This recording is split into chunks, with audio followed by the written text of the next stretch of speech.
Hey everyone, how are you all doing today? Tonight, let us step softly into the long corridors of history, where the candlelight of faith flickered brightly at times, but also cast deep shadows. For the papacy, the throne of St. Peter has been seen for centuries as a seat of holiness, moral authority, and divine guidance. And yet, not every man who wore the papal tiara lived up to that sacred calling. Some popes became saints, remembered for humility, wisdom, and courage. Others, however, brought scandal, corruption, and shame upon the very church they were meant to protect. Their actions remind us that the papacy, though clothed in divine symbolism, was also a profoundly human institution, vulnerable to ambition, greed, and weakness. In this journey, we will not focus on the saints, but on the sinners, the worst popes in history. These were men who turned the power of the papal throne into a weapon for personal gain, who placed politics and pleasure above piety, and whose names became warnings carved into the chronicles of the church. Some of their reigns were marked by open corruption, others by violence, nepotism, or scandalous indulgence. They remind us that history is not simply the story of ideals, but also of failure, and that sometimes those entrusted with the greatest responsibility stumbled the hardest. In the next part, we'll meet one of the most notorious figures to ever sit upon the papal throne, Pope John XII, whose reign was less a story of holiness and more a tale of debauchery and chaos. When we think of the papacy, we often imagine solemn figures draped in robes, men of prayer and wisdom guiding their flock. But in the case of Pope John XII, reality could not have been further from that image. Born Octavianus, he was thrust into the papacy in the year 955, at only 18 years old. The circumstances of his election were not the result of spiritual calling, but of raw politics. His powerful father, Alberic II of Spoleto, had secured the papacy for his son as part of a plan to keep the family's grip on Rome. What the church received, however, was not a shepherd, but a reckless youth with little interest in religion and every desire for indulgence. John XII's papal palace quickly became notorious. Chroniclers describe it not as a holy court, but as a place of gambling, drunken feasts, and scandalous liaisons. He was accused of turning the Lateran palace into a brothel, surrounding himself with mistresses and companions more suited to a tavern than the papal throne. Allegations included simony, sacrilege, and even invoking pagan gods in games of chance. But beyond personal vice, John XII was reckless with power. In his effort to defend Rome from external threats, he allied himself with Otto I of Germany, crowning him Holy Roman Emperor. Yet almost immediately, John betrayed him, conspiring with Otto's enemies. When Otto discovered the treachery, he marched back to Rome and convened a synod, charging the Pope with perjury, murder, and adultery. The accusations read like the sins of a tyrant, not the spiritual leader of Christendom. John XII was deposed, though he later returned to Rome to reclaim the papacy for a brief time. His end was as scandalous as his reign. In 964, he reportedly died after being struck by a man who caught him in bed with his wife. Some accounts suggest it was a jealous husband's revenge, others hint at divine judgment, but either way, the young pope's life ended in the same chaos and infamy that had defined it. For centuries afterward, John XII's name was invoked as a cautionary tale of what happens when power rests in the hands of the unworthy. He was remembered less as a pope than as a prince of debauchery, a stark reminder that the papal throne could be corrupted by the very vices it sought to condemn.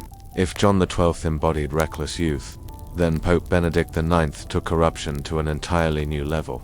He is remembered as one of the darkest figures ever to wear the papal crown, not because of his age, but because of how shamelessly he treated the papacy as his personal property. Born into the powerful Tusculani family, Benedict IX was elected pope in 1032. Astonishingly, while still in his early 20s, his uncle had been pope before him, and his family's influence in Rome ensured his rise. But with Benedict, the papacy was less about shepherding souls and more about wielding privilege and pleasure. Contemporary chroniclers were merciless in their descriptions. They accused him of murder, orgies, and acts so scandalous that one writer claimed his life was a feast of abominations. For many in Rome, the papal palace under Benedict IX was less a place of prayer than a playground of sin. But his most infamous act came later. After years of indulging in excess, Benedict IX decided he wanted out not for reasons of repentance, but because he had his eye on marriage. In a move that shocked Christendom, he actually sold the papacy. For a sum of money, he handed over the position of Vicar of Christ to his godfather, who briefly became Pope Gregory VI. It was, quite literally, a transaction of divine office, as though the keys to St. Peter's could be traded like land or cattle. The chaos didn't end there. Benedict IX would return multiple times, clawing his way back to the throne and plunging Rome into a storm of rival claimants. For years, the papacy was contested, with Benedict's greed and ambition fueling one of the most disgraceful periods in its history.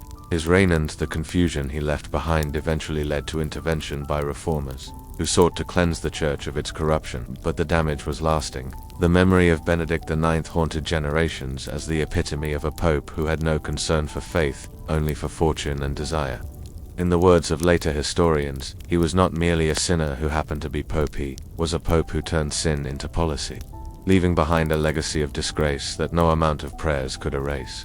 If Benedict IX represented corruption through greed, then Pope Alexander VI embodied corruption through ambition. Born Rodrigo Borgia, he rose to the papacy in 1492, bringing with him one of the most infamous surnames in all of European history. To this day, the name Borgia conjures images of intrigue, poison, and scandal whispered in the candlelit halls of Renaissance Rome. From the moment he secured the papal throne allegedly through outright bribery in the conclave, Alexander VI made the Vatican into a family enterprise. His children, openly acknowledged despite his vows of celibacy, were showered with titles, lands, and power. The most notorious among them, Cesare Borgia, became a cardinal before exchanging his robes for armor, carving out a violent principality in central Italy. Lucretia Borgia, his daughter, was married off strategically. Her life turned into a political tool in her father's relentless pursuit of influence. But nepotism was only part of the story. Rumors of Alexander VI's private life swirled endlessly. His lavish banquets, where courtiers whispered of debauchery and excess, shocked even in an age accustomed to extravagance. Chroniclers accused him of hosting orgies within the Vatican itself, of taking mistresses openly, and of indulging in pleasures that mocked the very institution he was meant to embody. Politically, Alexander VI was equally unscrupulous. He manipulated alliances between France, Spain, and Italy, playing kingdoms against each other like pieces on a chessboard. His papacy was not about the salvation of souls, but the expansion of Borgia power. To his supporters, he was a shrewd strategist. To his critics, he was the Antichrist in papal robes. And yet, for all his scandal, Alexander VI left an undeniable mark on history. His reign coincided with the height of the Renaissance, and under his patronage, the arts flourished. But posterity remembers him less for paintings and architecture, and more for the way he blurred the line between papal authority and worldly ambition. He died in 1503, likely of malaria, though whispers of poison lingered, fitting perhaps, for a pope whose very name became synonymous with intrigue. In the centuries that followed, Alexander VI remained the prime example of what happens when the highest office of Christendom is wielded not as a spiritual trust, but as a weapon of personal and dynastic ambition. If Alexander VI embodied ambition and corruption, then Pope Stephen VI revealed something far darker: the grotesque extremes of papal politics in the Middle Ages. His story centers on one of the most surreal and macabre events in church history, the Cadaver Synod. Stephen VI became pope in 896, inheriting not just the papal throne but also the bitter factionalism that plagued Rome. His predecessor, Pope Formosus, had been a controversial figure, accused of shifting political loyalties between powerful rulers of the day. But Formosus had been dead for several months when Stephen decided to settle old scores in a way that defied reason. In January 897, Stephen ordered that the corpse of Formosus be exhumed from its tomb. The rotting body was dressed in full papal vestments, propped up on a throne, and placed on trial in what became known as the Synodus Horrendus, the Cadaver Synod. Bishops stood by, forced to participate, while Stephen shouted accusations at the silent cadaver, charging him with perjury, ambition, and unlawfully seizing the papacy. A deacon was appointed to speak for the corpse, mumbling half-hearted defenses, though the outcome was predetermined. Unsurprisingly, the dead pope was found guilty. His papal vestments were torn away. 3 fingers of his right hand, those used for blessings, were cut off, and the body was dragged through the streets of Rome before being thrown into the Tiber River. The spectacle shocked even a city accustomed to brutality. Romans saw not justice, but madness. Within months, riots erupted. Stephen was overthrown, imprisoned, and eventually strangled in his cell. His reign became infamous not for reform or policy, but for the grotesque image of a pope screaming accusations at a corpse. To later generations, the Cadaver Synod stood as a symbol of just how far the papacy could fall when consumed by hatred and vengeance. Instead of spiritual leadership, Stephen VI left behind an image of corruption that bordered on the absurd reminder that power, when unchecked, can twist into something monstrous. If Stephen VI represented madness through spectacle, then Pope Urban VI embodied it through fury. His reign, beginning in 1378, is often remembered not for holiness or guidance, but for suspicion, rage, and violence turned inward against the very men who had elevated him. Urban VI came to power during one of the most delicate times in church history. The papacy had just returned to Rome after nearly 70 years of residing in Avignon, France, a period known as the Babylonian captivity of the church. The College of Cardinals, split between French and Italian factions, hoped Urban would be a stabilizing figure. Instead, they got a tyrant. Almost immediately, Urban VI began berating his cardinals in public, accusing them of corruption, greed, and moral weakness. At first, many agreed with his criticisms, until they realized his fury knew no bounds. He shouted at them, threatened them, and openly questioned their loyalty. Even worse, he showed signs of deep paranoia, convinced that plots were being hatched against him at every turn. Within months, the cardinals, horrified by his behavior, declared his election invalid and chose another pope, Clement VII, sparking the Great Western Schism, a 40-year period where Europe was divided between rival popes. But Urban refused to step down. Instead, he dug in, surrounding himself with loyalists and lashing out even more violently. In 1385, his paranoia took its darkest turn. 6 cardinals who had opposed him were arrested and tortured, hung upside down, starved, and beaten. Despite pleas for mercy, Urban had them executed. Their deaths shocked Christendom, staining his reputation forever. Urban VI's reign revealed how absolute power, when coupled with rage and paranoia, could transform the papacy into a reign of terror. Rather than guiding the faithful, he waged war against his own clergy, leaving behind a legacy of division and bloodshed. If Urban VI embodied rage and paranoia, Pope John XII represented something entirely different and checked indulgence. His papacy in the 10th century is often described less as a reign of spiritual leadership and more as a scandalous soap opera. Elected in 955 at the astonishingly young age of 18, John XII was never meant to be a shepherd of souls. Born Octavianus, the son of a powerful Roman noble family, he was thrust into the papacy as part of political maneuvering rather than any sense of calling. Almost immediately, it became clear he had no interest in piety or reform. Contemporaries accused him of transforming the Lateran palace into a brothel. Chronicles from the time describe banquets that turned into orgies, sacred treasures pawned off to fund his pleasures, and the Pope openly toasting to pagan gods in moments of drunken excess. While medieval chroniclers often exaggerated, the consistency of the reports suggests a man who treated the papacy as his personal playground. But it wasn't only lust and debauchery that defined John XII's rule, it was also betrayal. He allied himself with Otto I, the powerful king of Germany, crowning him Holy Roman Emperor in 962. Yet almost immediately, John conspired against him, corresponding with Otto's enemies and attempting to stir rebellion. When Otto discovered the betrayal, he marched on Rome, deposed the Pope, and installed a replacement. John XII, however, managed to claw his way back into power briefly. His end was as scandalous as his life. In 964, he reportedly died of a stroke while in bed with a married woman. For his enemies, the manner of his death seemed like poetic justice, a final act of humiliation for a pope who had lived in defiance of every vow. In the long list of controversial pontiffs, John XII remains infamous, not because he was violent or paranoid like others, but because he so thoroughly abandoned the dignity of his office. He embodied the opposite of what a pope was meant to be, turning the Holy See into a theater of lust, betrayal, and excess. If John XII scandalized the papacy with indulgence, Pope Alexander VI took corruption and nepotism to heights that remain infamous even 5 centuries later. Born Rodrigo Borgia, he rose through the ranks of the church thanks to his family's influence, wealth, and relentless ambition. When he became pope in 1492, the world was about to witness a reign drenched in intrigue, manipulation, and excess. The Borgias were no ordinary family, they were the embodiment of Renaissance power politics. For Alexander VI, the papacy was not a spiritual office, but the ultimate weapon to secure wealth, lands, and dynasties. His court became notorious for lavish feasts, political scheming, and blatant acts of simony-the selling of church offices for personal gain. It was said that nearly every appointment under his watch was auctioned to the highest bidder. But what made Alexander VI stand out was his shameless nepotism. He openly elevated his children, particularly Cesare and Lucretia Borgia, to positions of immense power, bending church authority to advance his bloodline. Cesare, a ruthless and brilliant military commander, carved out territories in Italy under papal blessing, while Lucretia's marriages were arranged as pawns in political alliances. The papal palace began to look less like the seat of Christendom, and more like the headquarters of a dynasty intent on ruling Italy itself.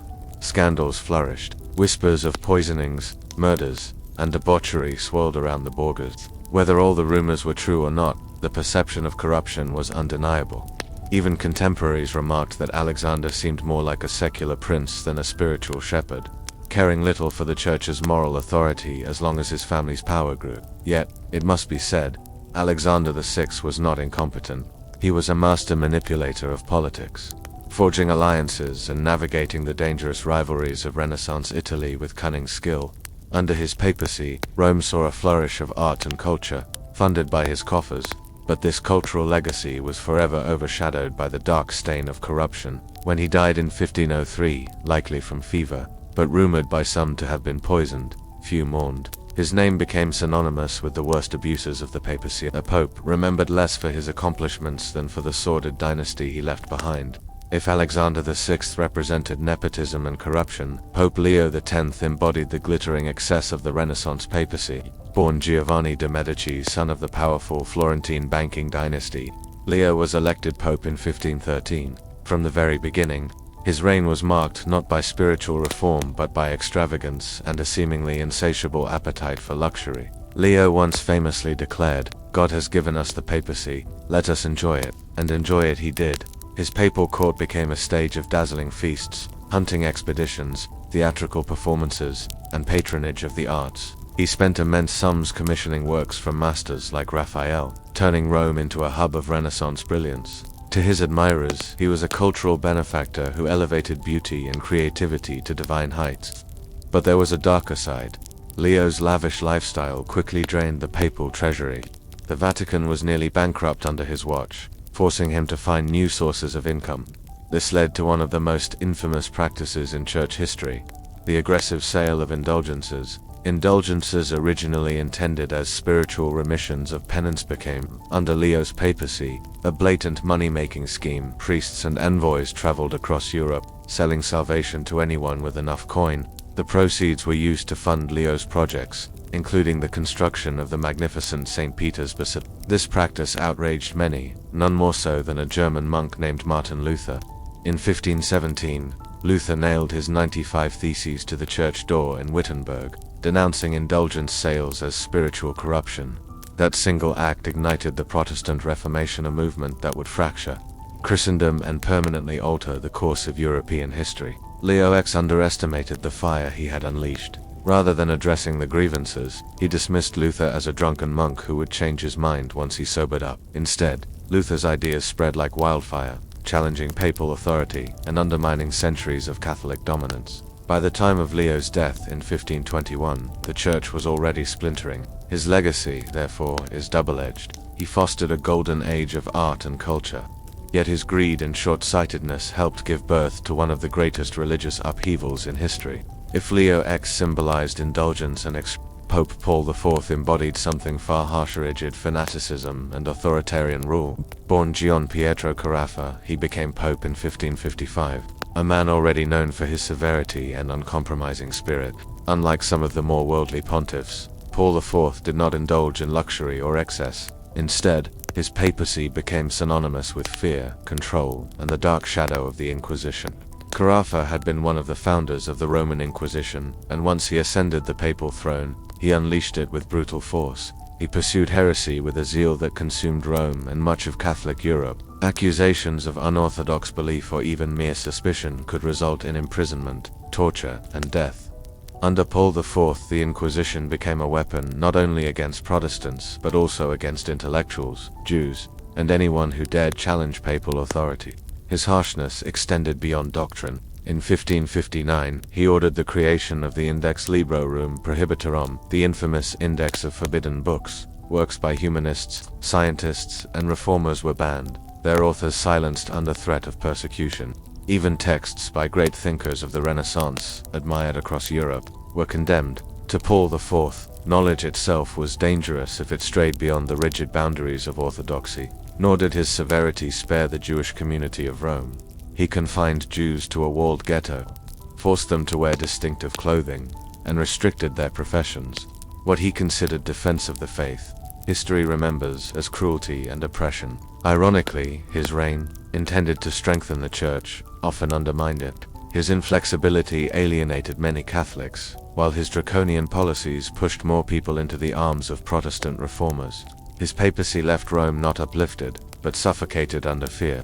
When Paul IV died in 1559, the people of Rome reacted with rare fury. Crowds tore down his statues, smashed his coat of arms from buildings, and even set fire to the offices of the Inquisition. His death felt less like the passing of a shepherd, and more like liberation from a tyrant. Paul IV is remembered not for corruption or indulgence, but for the iron fist with which he ruled. He reminds us that a pope could fail not only through weakness, greed, or lust, but also through a merciless rigidity that crushed the very souls he claimed to protect. If Paul IV ruled with an iron fist of fanaticism, then Pope Sixtus IV revealed a different failing of the papacy, the transformation of the Church into a family empire. Born Francesco della Rovere, he ascended to the papacy in 1471. At first, many hoped he would embody the dignity of a learned Franciscan friar. Instead, his reign became notorious for shameless nepotism, political intrigue, and a willingness to spill blood to secure power. From the moment he became Pope Sixtus IV elevated his family members into positions of wealth and influence. Nephews who had little to no spiritual training were made cardinals, bishops, and powerful rulers. These appointments were not about service to God, but about consolidating the Della Rovere family's dominance in Italy. Rome began to look less like the capital of Christendom and more like a chessboard where the Pope maneuvered his kin into place. But nepotism was only one part of his infamy. Sixtus IV became entangled in the brutal politics of Renaissance Italy, where rival families vied for dominance. The most infamous episode was his involvement in the Papacy conspiracy of 1478, a plot to overthrow and assassinate members of the powerful Medici family in Florence. Though Sixtus denied direct involvement, his fingerprints were all over the scheme. When the plot failed and blood ran through the Cathedral of Florence, the Pope excommunicated Florence itself, plunging the city into chaos. His reign also carried whispers of corruption. Simony, the sale of church offices, was rampant under his watch, with positions of spiritual authority auctioned off for profit. Meanwhile, Rome was drained financially by his grand architectural projects. To his credit, Sixtus IV commissioned magnificent works, including the Sistine Chapel, which still bears his name. Yet even these cultural triumphs were overshadowed by the scandals of his politics. For many, Sixtus IV was less a shepherd and more a Renaissance prince, a man whose papacy blurred the line between spiritual leadership and ruthless secular ambition. His legacy is one of contradictions. The patron of Michelangelo and Botticelli, yet also a pope, remembered for bloodshed, conspiracy, and corruption. In him, we see how the papacy, cloaked in divine authority, could still bend under the weight of worldly desires, becoming not a sanctuary of holiness, but a battlefield of family ambition. If Sixtus IV was remembered for ruthless ambition, Pope Clement VII is remembered for something perhaps even more dangerous in times of upheaval and indecision. His reign, from 1523 to 1534, came at one of the most critical moments in European history: the Protestant Reformation and the rising power struggles between France, Spain, and the Holy Roman Empire. Unfortunately, Clement's hesitations and miscalculations left the papacy vulnerable, and Rome itself paid the ultimate price. Born Julio de' Medici, Clement carried the prestige of Florence's most famous dynasty. Educated, refined, and cautious by nature, he was more of a diplomat than a man of bold action. But the papacy he inherited demanded firmness, for the church was crumbling under the shockwaves of Martin Luther's challenge. Kings and princes across Europe were choosing sides, some embracing reform, others clinging to Rome.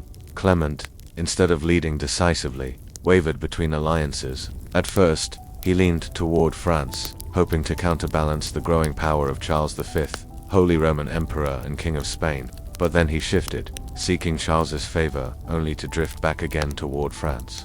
This constant hesitation frustrated allies and enraged enemies. Neither side trusted him, and his papacy became entangled in political webs he could not control. The most catastrophic consequence of his indecision came in 1527, after Clement angered Charles V by aligning with France. Imperial troops, many of them unpaid and mutinous, marched on Rome. What followed was one of the darkest chapters in papal history: the sack of Rome. The city was overrun, churches desecrated, nuns violated, treasures looted, and thousands slaughtered. Rome, once the heart of Christendom, was reduced to ashes and humiliation, and Clement VII, he fled into Castel Sant'Angelo, hiding like a prisoner within his own fortress, while the eternal city burned around him. His reputation never recovered. To many, Clement symbolized weakness, an intelligent man, yes, but one paralyzed by fear and indecision at the very moment when strength was most needed. Even beyond Rome, his failures reverberated. In England, his refusal to grant King Henry VIII an annulment from Catherine of Aragon, partly out of fear of offending Charles V, led to the English Reformation, severing an entire kingdom from papal authority. By the time of his death in 1534, Clement left behind not renewal, but ruin. His papacy demonstrated that corruption and cruelty were not the only dangers to the church. Hesitation could be just as destructive. In moments of crisis, the absence of bold leadership can open the gates to disaster, and in Clement VII's time, those gates opened wide. If Clement VII embodied hesitation, Pope Boniface VIII represented the opposite in yielding arrogance.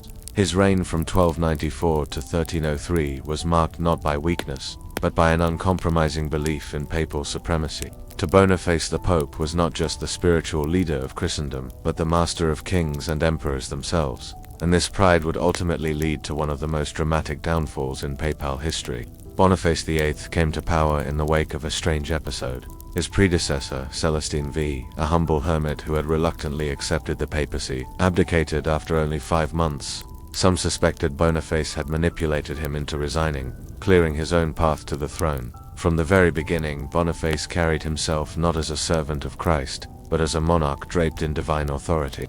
He asserted papal supremacy with bold proclamations, most famously in his 1302 Bull Unum Sanctum, which declared that submission to the Pope was necessary for salvation itself. To rulers across Europe, this was not merely theology, it was a direct challenge to their sovereignty, and none took offense more than King Philip IV of France.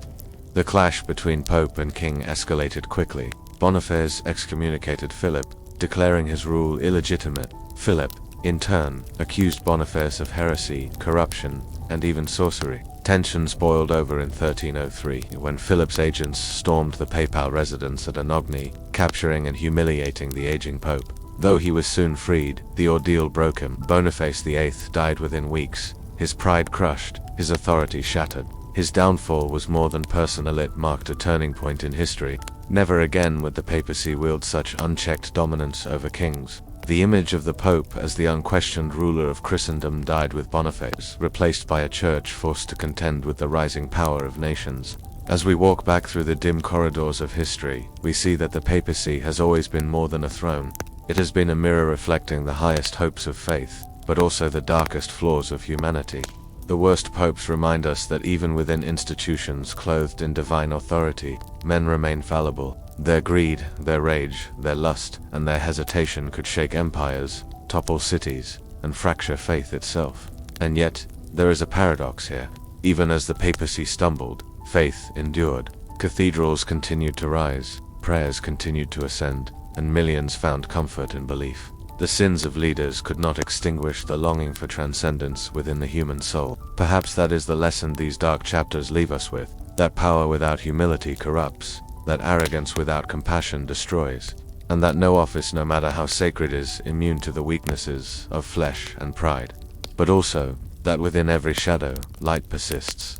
The very scandals of these popes inspired reform, renewal, and a call to return to what is true. History, in its strange way, used even the failures of the powerful to remind humanity of the difference between divine calling and human ambition. And so the worst popes are remembered not only for their disgrace, but as warnings carved into the memory of time, that holiness is not guaranteed by titles, and that true leadership is measured not by crowns or thrones, but by humility, justice, and love.